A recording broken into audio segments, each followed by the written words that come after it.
Karen claims to be the owner's wife in my parents' restaurant and ends up embarrassing herself. I am 18 years old. We offer snacks, cakes, candies, and several fast items in the small restaurant my parents run. Let us just refer to it as Joe's. It was named after my grandparents. Yes, I do pay. Normally, I hang out there with friends to have something whenever I have free time, and this helps them to pay as well. Working at Joe's pays me, especially on the weekends as it gets really busy. I pick orders and assist others with service. We do indeed have staff members. Along with paying me for the hours I work, my dad lets me keep the tip money clients leave after dining. Few of the frequent patrons are aware that my parents, the proprietors, also work there. I am the son of the owner. People commonly confuse them, nevertheless, for employees. One weekend, a woman, probably in her 30s or 40s, entered the restaurant with her bratty child, who appeared to be roughly 13 years old. Given it was the weekend, the place was somewhat packed. She was advised to take a seat on one of the waiting seats. About 20 minutes later, she sat down at a ready table. I went to get her order. I can't precisely recall what she ordered, perhaps a sandwich or something. I handed the order to the kitchen and stood next to the register monitoring whether anyone needed anything. Her bratty child was running around the restaurant, yelling, running over people, treading on their feet, even touching their food. Naturally, the mother seemed unconcerned and preoccupied on her phone. This infuriated me much, hence I grabbed the child by his hand and angrily instructed him not to run in such a strong manner that he started crying and ran back to his mother. Fuming, the mother stripped across to me. The discussion proceeded as follows. "How dare you touch my child?" the entitled mother says. "Me? He was flitting about upsetting other individuals. Surely you noticed he was handling their food." "Well, he's a child," says the entitled mother. "He is free to do as he likes." "Me? Well, yeah, but under my supervision." "Do you even know who I am?" the entitled mother asked. Thinking, asterisk. Here we go again. Knowing what was about to happen, I chose to participate, asterisk.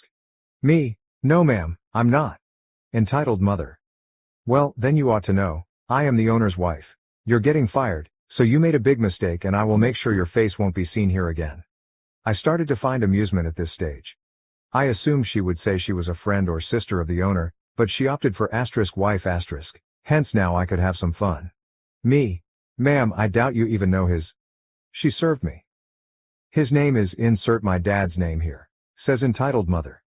She knew my dad's name, which startled me since only a small number of people knew that fact. "Me? Ma'am, please don't get me fired. I'm so sorry I was nasty to your son. I just have this job." Entitled mother. "You should have considered that before you touched my son." "Me? But ma'am, he was frustrating." She once more cut me off. Title mother. "Shut up." She marched across to the cashier and insisted on talking to the manager. Coming out, my dad asked her what was happening. Entitled mother. "Your staff member has been buzzing my son. I want him to be let go right now."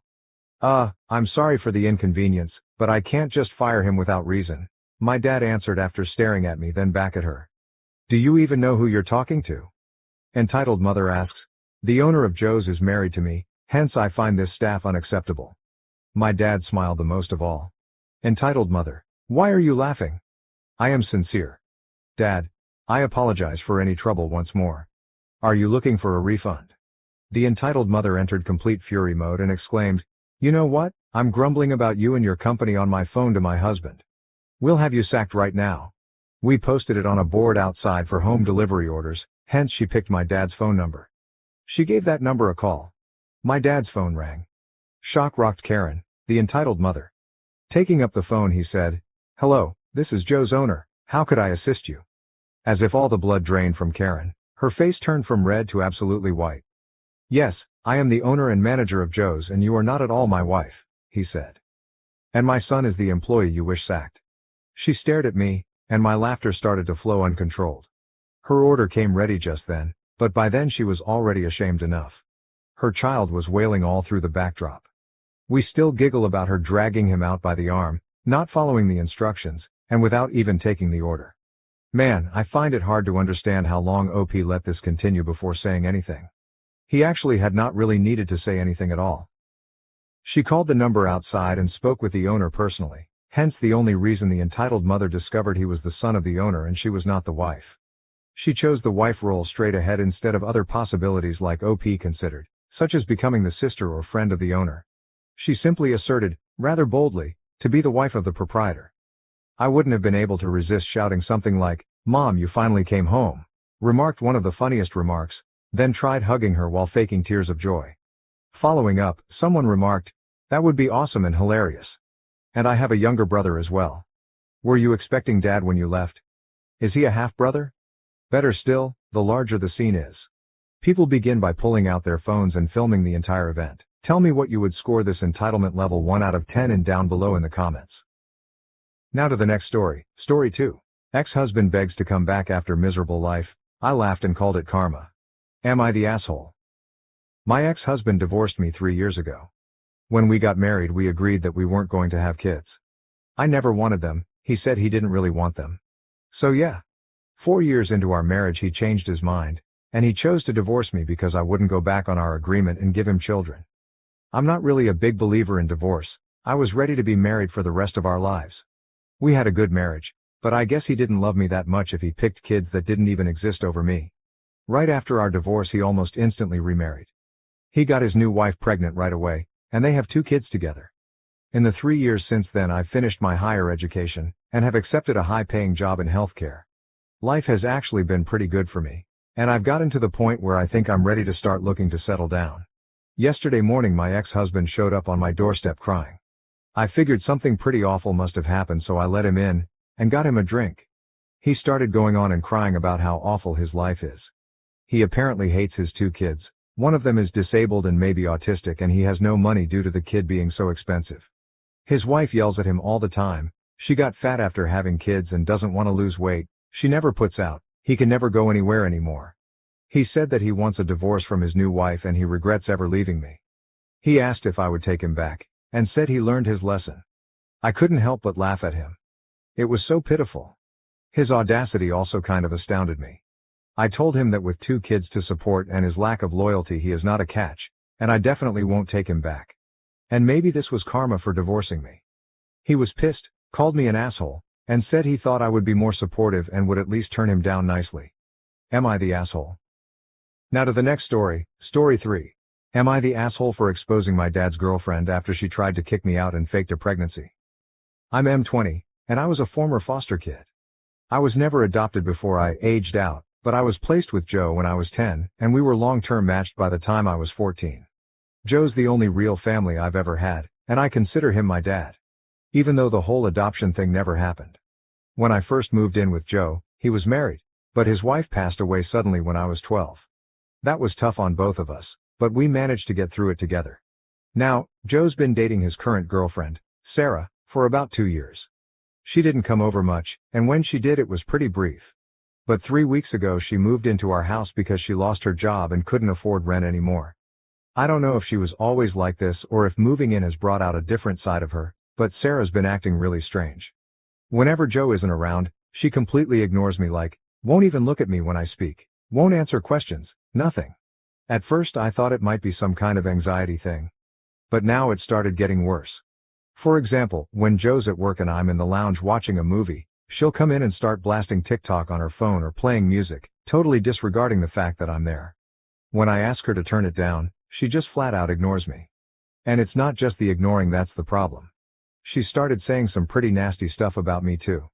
She FaceTimed her friend while I was in the room and talked about how lazy I am and how I don't contribute anything to the household. Yesterday, I was sitting on the sofa watching the new Deadpool movie when she came and sat across from me, FaceTiming her friend again. She started talking about how she and Joe are trying for a baby and how excited they are because neither of them have had children before. Those exact words. It felt like a slap in the face. I know Joe wouldn't have said something like that because he considers me his son. So either she's making it up, or I don't even know what. I haven't told Joe about the things she's been saying to her friend because I don't want to mess up his first real relationship since his wife died. But this situation is seriously eating me up inside. I mentioned the situation to a few people, and a couple of them suggested that I secretly record her behavior when Joe isn't around so that he can see what's really going on. It seemed like a good idea at first, but when I talked to one of my close friends about it, he said that secretly recording her could just make things worse. He thinks it might make Joe feel like I'm going behind his back and could cause even more tension, especially if Sarah twists it to make me look bad. So, WABTA if I secretly recorded her to show Joe what she's really like, or should I just avoid it altogether? I don't want to seem like I'm trying to sabotage his relationship, but I'm not sure what else to do. Relevant comments. November 8485. You need to talk to Joe. You can record it in case he doesn't believe you, but you need to talk to him ASAP. And you might also have to work on your exit plan in case it backfires, which it can. People in love do strange things at times. NTA. OOP. I don't think Joe would ever kick me out, but you're right, I should have a backup plan just in case. Call 20. So many parents kick out kids when a new relationship forms and the kid doesn't get on with the new spouse. Don't be blindsided by something that is a huge possibility. You're an adult. Joe's GF could have the very easy argument that you're an adult and need to move out so they can work on furthering their relationship. Having a child together would absolutely be a reason he would side with her. NTA, out of curiosity, you have only explained that you lounge and watch TV. Are you contributing to the household in any way? If Joe's GF is contributing to the household, I can see why she would have an issue floating with you. OOP, well, I'm still at college. Americans would call this high school. But it's summer.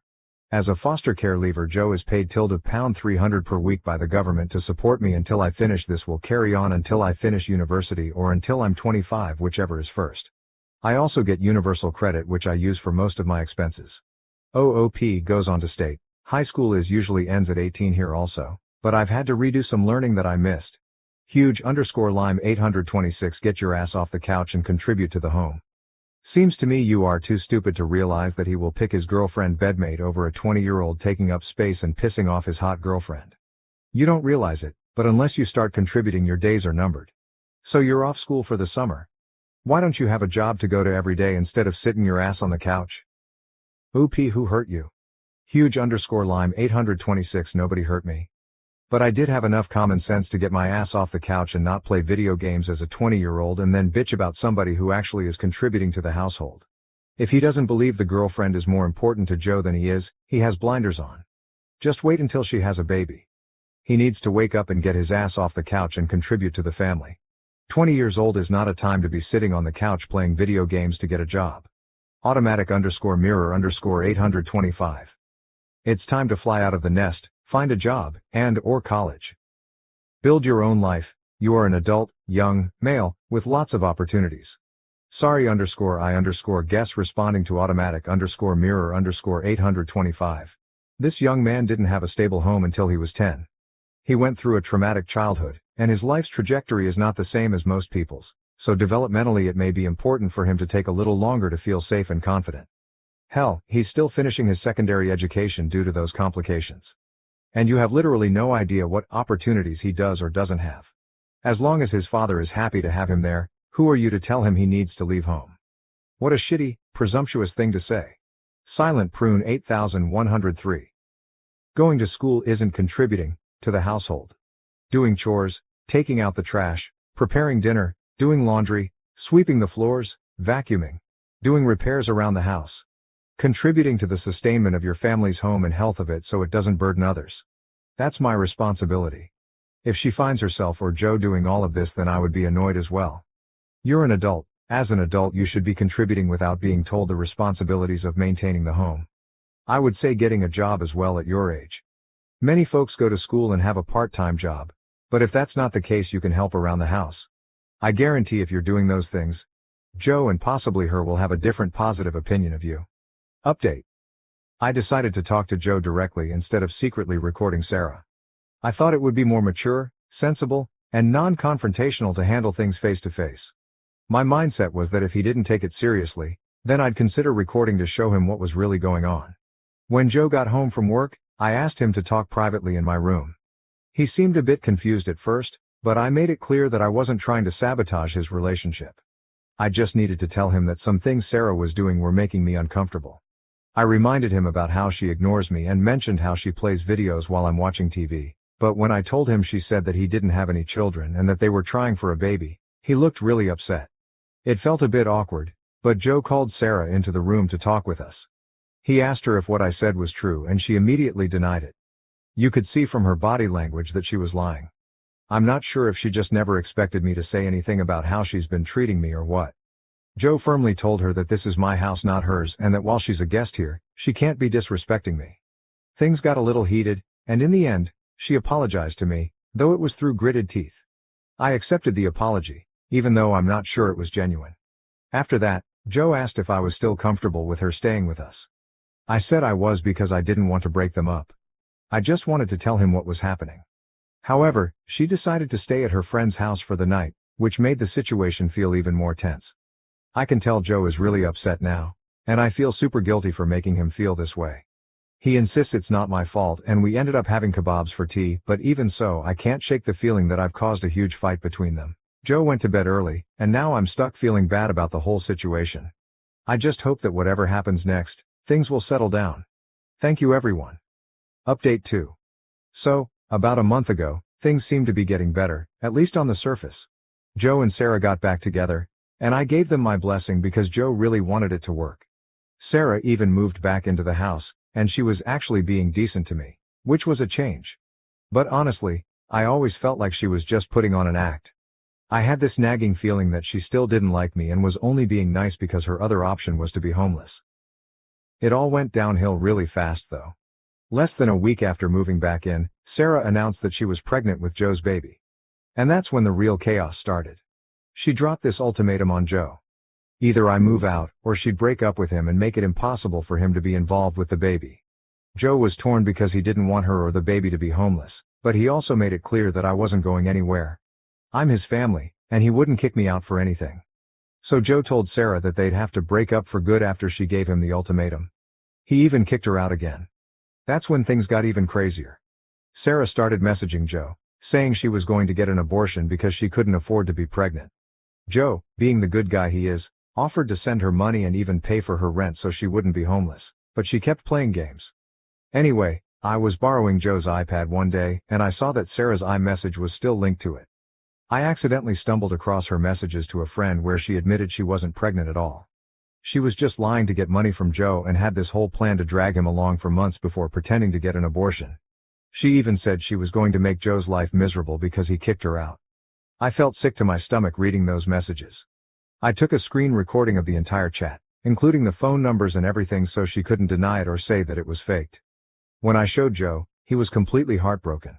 He stopped sending her money, but now he's unsure about what to do next. He's even thinking of reporting her to the police for fraud.